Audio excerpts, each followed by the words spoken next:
Catholic 540 AM Divine Mercy Radio presents the first of a special two-part series of FaithWorks.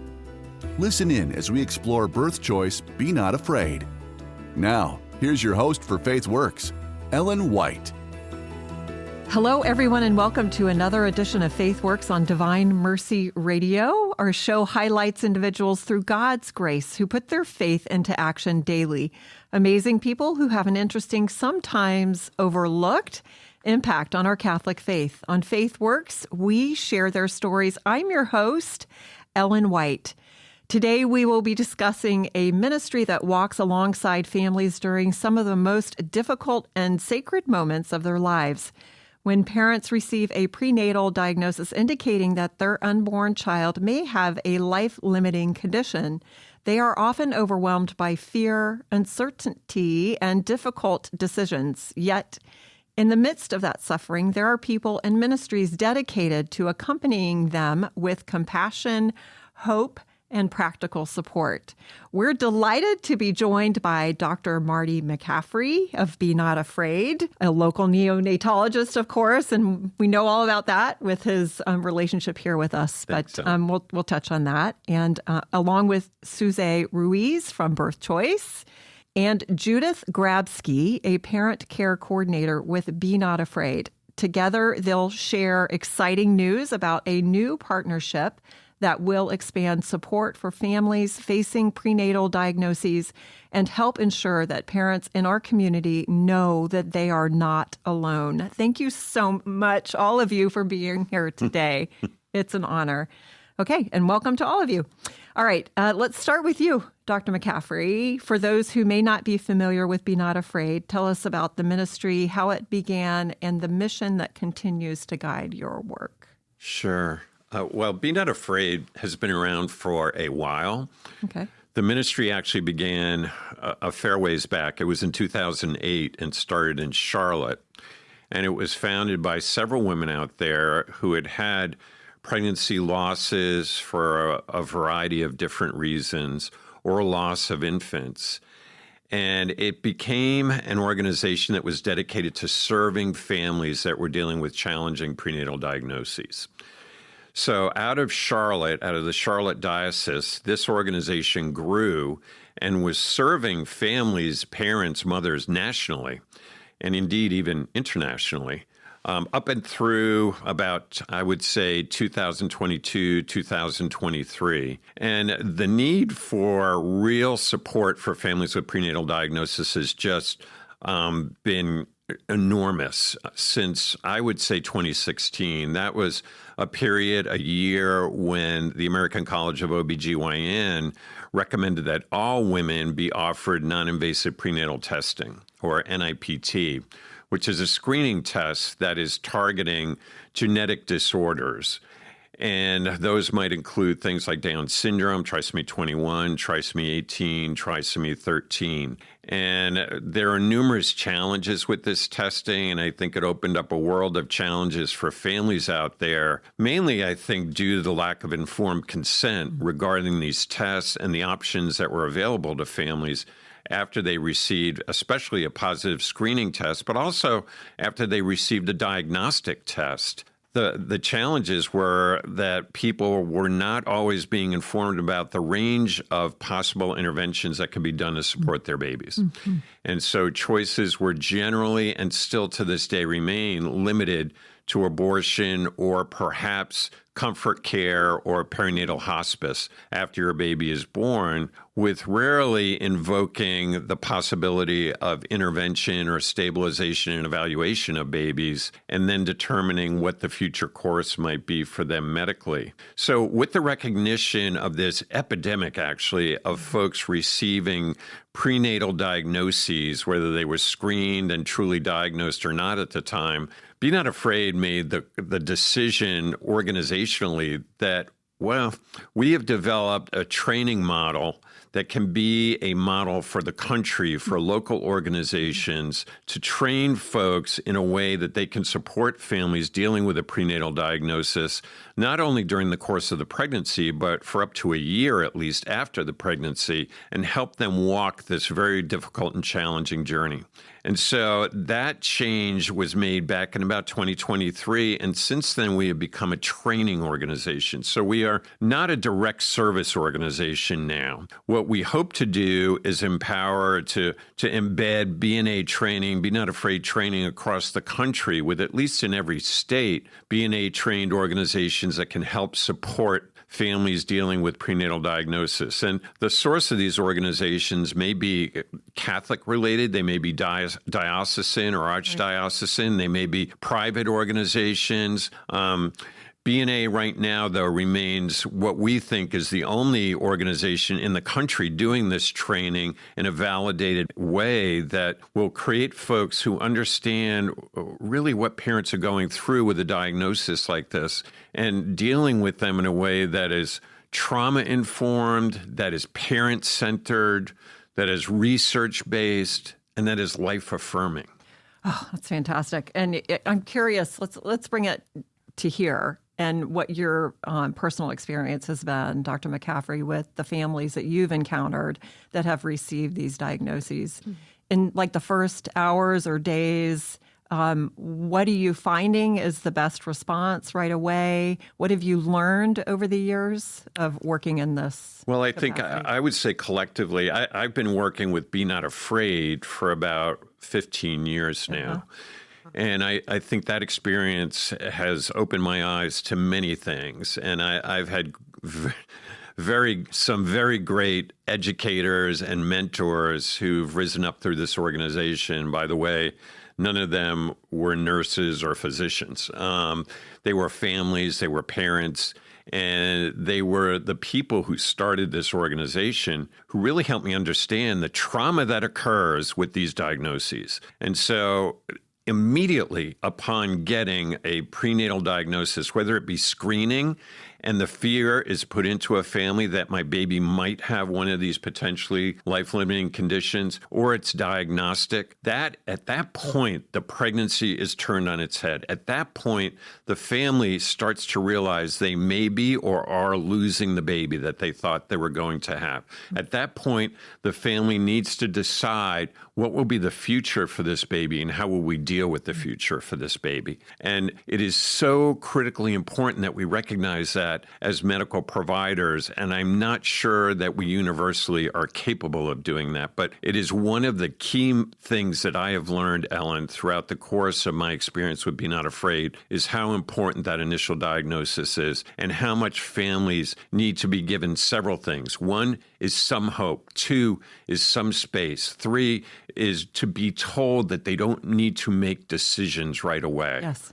Yeah. And hope and space and walking alongside them. You know, you were talking about how you learned more from people outside of the medical community. And, you know, I was privileged to be able to interview some women that you put me in touch with, mothers of these babies. And I was so inspired and strengthened by their stories. So, I mean, isn't it just like God to have us, you know, get outside of what we think are the people that are the most knowledgeable, and they're not. It's really the people that have the boots on the ground. And, you know, I remember asking you in that one interview, how are you getting information out to people, to families, to couples that are experiencing this? And you said, you know, through social media. It's such a privilege to be speaking to all of you today and to talk about how there's this new opportunity that's being formed with people that have boots on the ground that are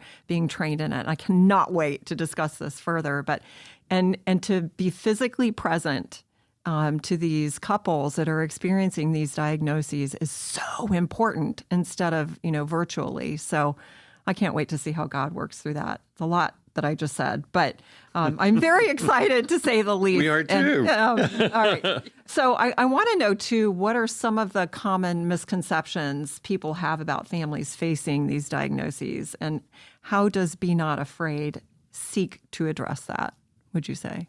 Well, I think misconceptions, I think the misconceptions occur on the part, in many cases, of providers of all types dealing with the families. The families are educated by the people that they're dealing with. So I think very often families are given information initially that may be outdated, that may not be totally accurate, and that may leave them with a sense of hopelessness. And I think the flip side of that is many of the misconceptions that exist in the provider communities, whoever they may be, nurses, doctors, you name it, in the healthcare world, I think really make these diagnoses much more difficult for families. For instance, we know that the notion that there are lethal disorders that we can diagnose in utero is truly a fallacy. We have proven over and over again how bad we are as medical providers at really determining when a baby will live and when a baby will die. We're not that great at that. I mean, we get it right sometimes, but not all the time. And generally, especially as regards the genetic conditions, we have just uniformly labeled these babies in the past as lethal or incompatible with life or having fatal fetal anomalies. We've softened the language now. The language is now life-limiting. But really, truly, if I'm telling a family your baby is life-limiting, it's not hard to interpret what that means. And it really means my baby's going to die pretty soon, maybe during the pregnancy or after. And so we're not really giving them a complete picture of what we know now to be possible for a lot of these babies. Not all of these babies, but many of them. So I think the misconceptions may be ones that we pass to families. Right. It may be what's out there in the popular literature. But I think you mentioned social media. Social media has really opened the eyes of a lot of families to the possibilities for their babies. And I think without social media, many of these babies who we now see surviving, who are in their single-digit years, their teen years, their 20s, even their 30s, would not be here without social media. Yeah, and I love that.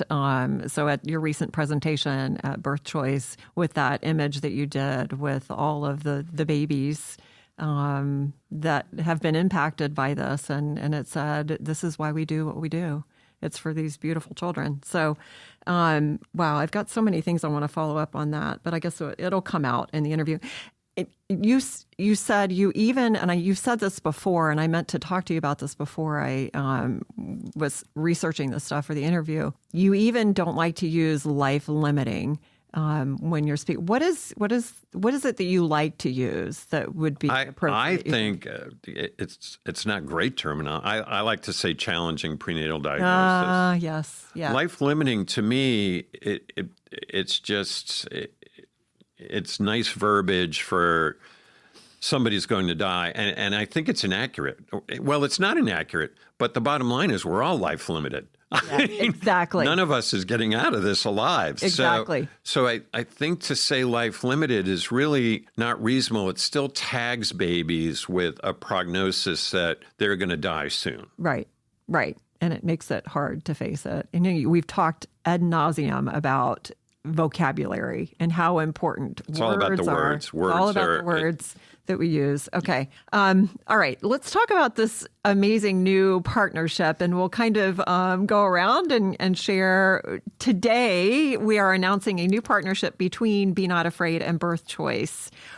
Why, Suze, would you say that you feel like this collaboration is so significant? And then I'll bring it back to you. But I want to start with you, Suze. What do you think?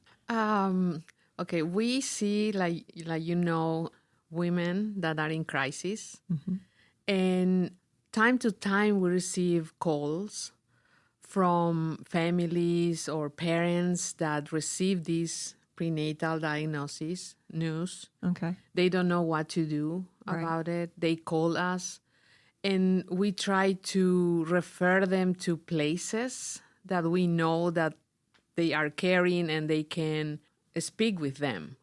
To have right now Be Not Afraid partnering with us is for Birthchoice matters, and it's very important because we now can offer real people, real place, and a real phone number they can call, and we can connect them to the Judith, to Marty, to the other parent coordinators. Yes. And we know that they care. Yes. Then for us, it's really important, and we are really happy to be partnering. And Marty, what does it mean to you to have this partnership? I got to say, Birthchoice is amazing. I agree. For a lot of reasons, but and I've always felt that way. But I have to say that when we initially, Suze and I started initially talking, and I'm going to throw another name out there, Kevin Klass, who's really been a big part of organizing this and getting us all together, and doesn't like to be on the radio quite as much, but he will be in the future. He will be. Call out to you, Kevin. Yes. But when we started talking, the conversation was a little bit of, as Suze just said, we see some of these parents come back to us, and then it is a little bit challenging. We try to get them to places that will give them appropriate support and care, but we don't see a lot of them. And then the conversation that we had over several different days was, well, what we have to recognize is that as soon as Birthchoice saves a pregnancy and a mom from abortion, they go out to an obstetrician or a maternal health provider. And every mother now is offered prenatal diagnostic testing. So every mother is offered non-invasive prenatal testing, the NIPT, whether you're 16 or you're 45. So no longer is it just the older moms, no offense to older moms, but that we're screening for these genetic disorders. And the number of genetic disorders expands all the time. I mean, trisomy 13, 18, 21. Now we have Turner syndrome. People are looking at DeGeorge. There's a host of genetic disorders that this menu is constantly expanding to. And so when moms go out after they've decided, yes, we want to keep this pregnancy, then they be given potentially a screening diagnosis of, say, trisomy 13 or 18. Then what do? Oftentimes, many times, parents will then go out to the internet, and then you see just really devastating news about lethality and inability to survive, which is really older information and not accurate when we're willing to support babies. So what we have to realize is that there's probably a number of women who might have gone through Birthchoice, but go out and then get tested and maybe took other paths and never came back to Birthchoice. And Birthchoice has always dealt with this. They've had education material for folks about prenatal testing and diagnostic testing, but this really offers a true alternative to those women who are going out and they hear something very different that really changes their perspective on their pregnancy. And they realize then that they have a home at Birthchoice. And we were talking about Be Not Afraid. Yeah, Be Not Afraid is the training org right now, but we are Birthchoice. And so we are part of that ministry now, and it is so fantastic that we are here. And I said, it's really been eye-opening to me for how Suze just really understood what this was about. We've talked with a number of other pregnancy resource centers, and those folks really just don't really seem to perceive what the challenges are and what the epidemic is out there of moms that may be going off and getting abortions for prenatal diagnoses that may not even be really true diagnoses. They may be screening positive, but they may not be true positives if they had gotten a diagnostic test. So I think for Birthchoice to realize the importance of picking up this element of their ministry is really amazing, and it's really a great credit to Suze and to the board at Birthchoice.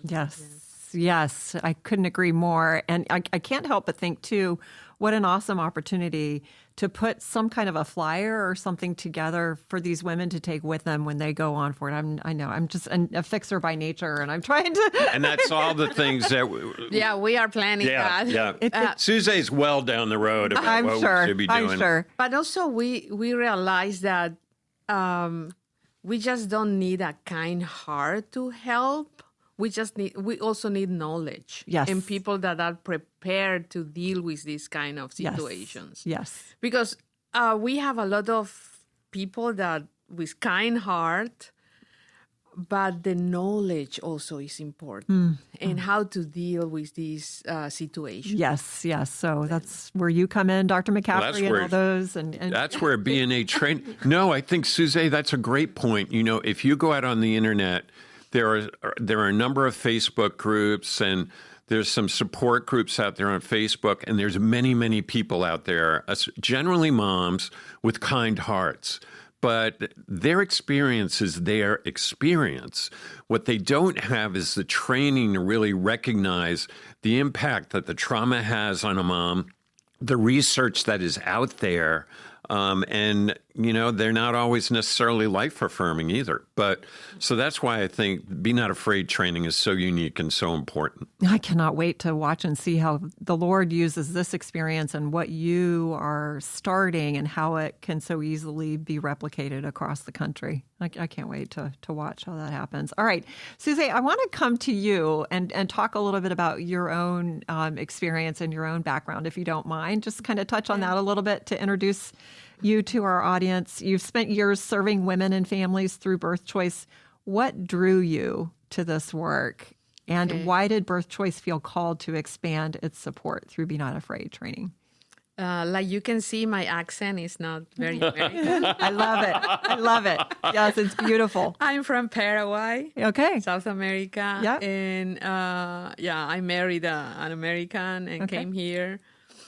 And in my country, I was a psychiatrist. Ah, okay. Then coming here, I just saw that I wanted to be with my children. Right.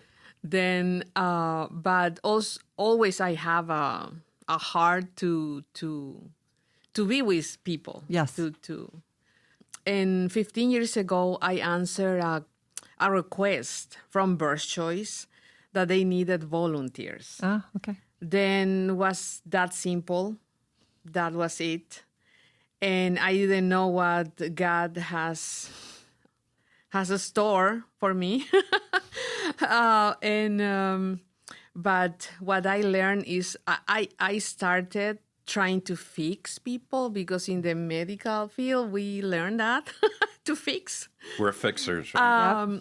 But what I learned is that after every encounter with this woman, of course, you help, but also they help you. Or the situation of the encounter with them, the experiences with them help you. And from that time to now, I can say I learned how to see life different, how I see suffering different, how I see love different. Then that is really, at the end, I can say this is very, has a meaning. What I do is not just to go and help people. I think that it was. I'm recognizing a theme for this interview, because I mentioned the parents, the mothers that I was able to interview, and how much I learned from them and how much we all learn from them. And in your service, you've learned so much from these women and couples that you're serving too. That's so beautiful. And, it all comes down to humility and being open to what the Lord is doing in our life, and being willing to be open to that and admit it. Judith, I can't wait to hear your story. Why don't you share your personal story and what brought you to serving in this capacity, or even being open to being trained? Yeah, Ellen, thanks for inviting me to share that. I have a long and winding road that got me to this point. So I had 4 children, ages from 4 to 15. And then I had a couple of miscarriages. And then I was pregnant again. And we got to 20 weeks. And I'm like, hallelujah, we made it. We passed that first trimester. And we went to the 20-week ultrasound. And here I go, and all 4 kids in tow, going to find out if they're going to have a brother or sister. So my husband meets us there from work. We go in, and we do the initial, screening, and they go out, and they come back, and it's like, okay, I've done this before. I know this is not normal. And then someone else comes in, and I can't even remember exactly what the words were, but it was like, I see several things wrong. There's, I see all of these anomalies in the central line of the baby. And then after that, it was like, wah, wah. And I'm just like stunned. And it's just like, well, what do you mean? And I'm like, is it a boy or a girl? Like, I'm still like, processing it differently. And it's like, okay, clearly I didn't understand. So they're like, okay, well, we need to schedule some more testing. So we're told to leave and come back for some other testing. So here I've got my 15-year-old daughter with her driver's permit, had to drive me home. And my husband took the other kids because I couldn't drive. I mean, I couldn't even focus. All I could hear was like, there's something wrong with the baby. And so we went and they recommended that we do an amniocentesis. They wanted to know for certain. And I'm like, okay, so I need to know what it is so we can get the proper treatments. We can see the specialist, whatever. And they called and they told us that the baby had trisomy 13. And I'm like, okay, so is it a boy or girl? Like, it's like, I'm still like, okay, is this my son's problem or my daughter's problem? And it was like, okay, so now what do we do? And it's like, clearly you don't understand. This condition is not compatible with life outside the womb. I'm like, oh, okay, so says who? And again, it just kept being like, you don't understand. And I went back for repeated ultrasounds. And we would go and they'd say one time his kidneys weren't working. I'd go 2 weeks later and like, oh, well, he's peeing during the ultrasound, so clearly his kidneys are working. And then it was his heart. And it was never the same thing. And I finally just said, can you just say you don't know? Just tell me you don't know. And they're like, no, you're never going to make it past 24 weeks. And I'm like, well, clearly I am.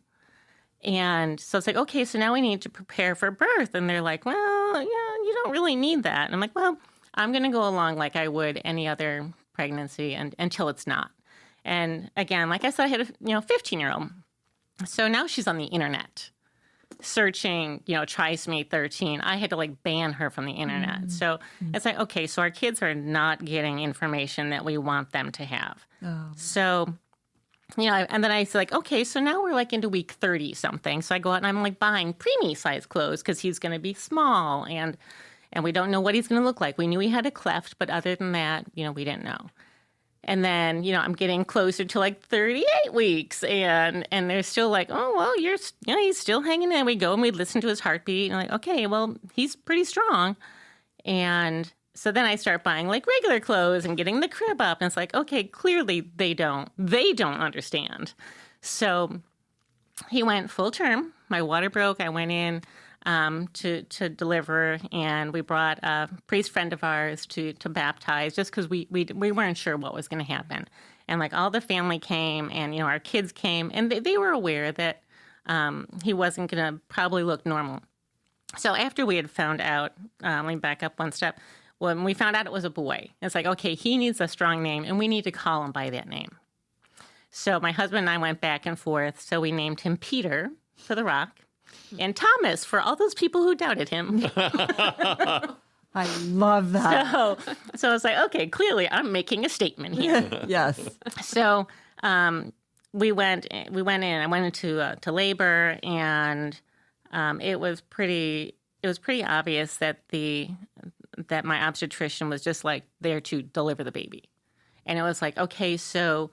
Do you want like full intervention and we're just going to take him to the NICU and you won't see him, or do you want to just leave him with you to let whatever happen? And it's like, well, you're not taking him. So he was born and he was blue at first and he was not looking great, but my previous son had the cord around his neck, so he was also blue. So I'm like, okay, so it happens. So fortunately for us, there was a beautiful Christian nurse in the room with me. And she gave him oxygen. She suctioned him because they literally were going to do nothing but lay him on me. And she's like, well, let's see what we can do just to see if we can take a breath. And, we passed him around. Family members all kissed him. And he immediately pinked up. And it was just incredible. And I'm like, clearly clearly you still don't understand. So the obstetrician left, and that nurse stayed with us. She stayed past her shift. She was just beautiful. And funny, the priest that was there to baptize him had an emergency. So he hands my husband all this stuff. This was right before he was born. He's like, I'm so sorry, I got to go. I'll be back. But we panicked. And so my husband baptized him, which he thought was quite a blessing that he had the opportunity to do that. So everyone shuffled back out because clearly he was still hanging in there.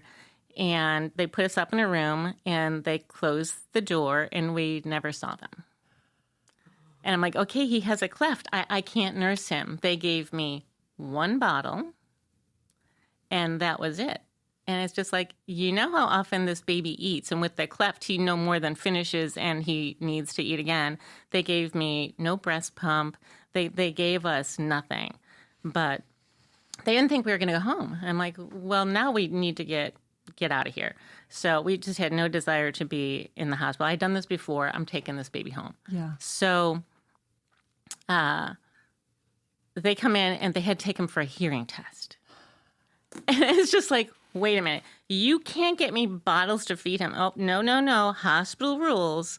He has to have a hearing test before he can leave. Whatever. Just whatever.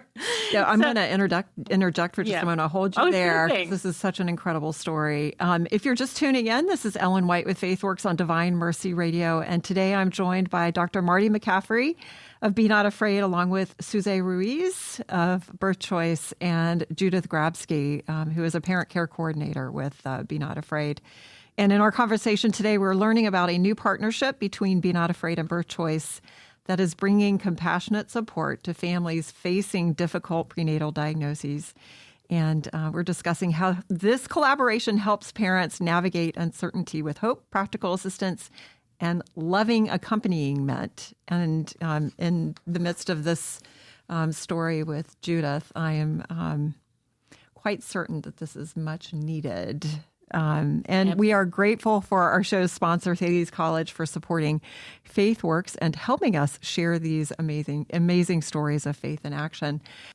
I am blown away by the lack of support or compassion.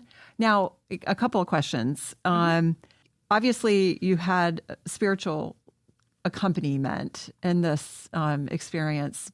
Did you have anybody like a group like Be Not Afraid? Nobody. No one. It was my mom's network. My kids went to Catholic school. Okay. And so fortunately, they did a great job of. I had this one friend, Linda, who's actually part of my Respect Life group when I lived in Virginia. Okay. And she would literally come by and leave gallons of milk on my front porch. So my kids knew her as the milk lady. So, but it was all totally just, mom, just well-intentioned, like Suze had said, just well-intentioned people wanting to help.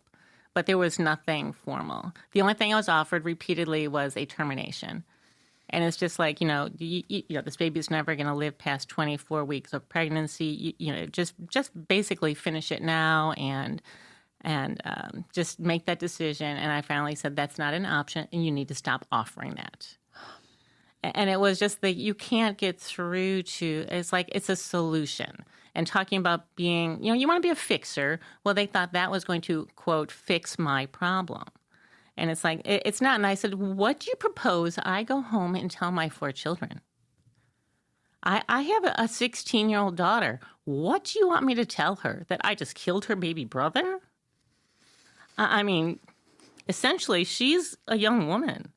So it's like, okay, I don't know what to do with this, but it evolved. So you had the hearing test because they had to do that. We had to do that. It was so ridiculous. I'm just like, and I'm curious how you were feeling during this. And it's almost like you're ready for battle. I was actually kind of angry because they were assuming that he was just going to die. And I needed to get over the fact, and I was too positive. And it's just I was out of touch with reality. I needed counseling because I didn't understand that this was not gonna happen.